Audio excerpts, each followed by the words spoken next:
Here in her July 9th tweet, she basically states that the octahedron quantum computer gave her the ability to cast and bind demons, each named appropriately in the Book of Enoch. In the July 10th tweet, she states that the trump card is the ace of octahedrons. And so I'm actually looking at the octahedron image here. Here's an example of one. And I remember that description from Jim Carrey concerning the nature of the universe. The occasion, you look good.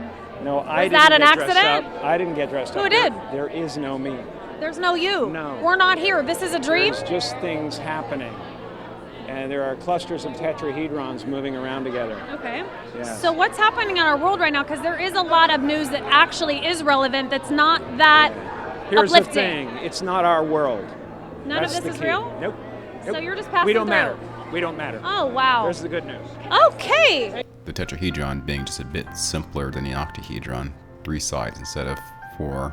Perhaps something about the nature of the reality relates to this shape. One such shape to consider would be that of the diamond produced by an eclipsing sun.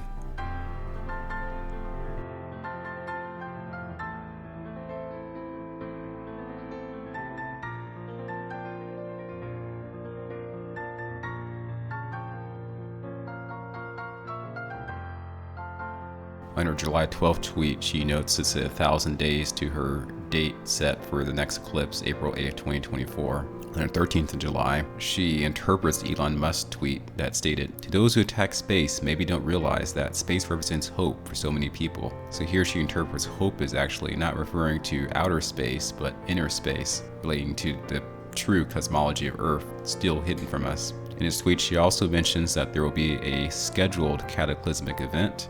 And then in the very next tweet, she says 1,000 days until the next scheduled unstoppable cataclysm. She references this book, questioning, is there any coincidence that this book was banned by the CIA? This book, The Adam and Eve Story, The History of Cataclysms by Thomas Chan. Also on this date in July, she reminds Austin that he needs to bone up on the concept of the underground civilizations. She references this work called Vril, The Power of the Coming Race, by Edward Bulwer Lytton. Alright, so here we have Stephen's conceptualization of what the Earth looks like, where you have the land, where we are currently. You have like a type of inverse dome called the glass sky. You have the sun, the planets, and the moon above that glass sky. Beneath the Earth, you have hell in the outer darkness. The very center, you have the pyramid with the Father of Lights at the top of the pyramid. Foundations of Earth beneath. The stars are all encircling the Father of Lights there. In this tweet, she reveals that she wrote 12 letters to Austin Steinbart. She says that she's answered all the questions.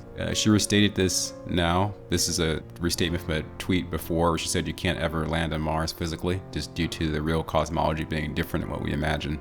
From this tweet, I take it that there's something wrong with Elon Musk, because she has like a BS repellent that she's spraying on Elon Musk's avatar, his thumbnail. And here she has the very rarely used hashtag broken pineal gland, as well as totally blind, literal bonehead, and Cartman.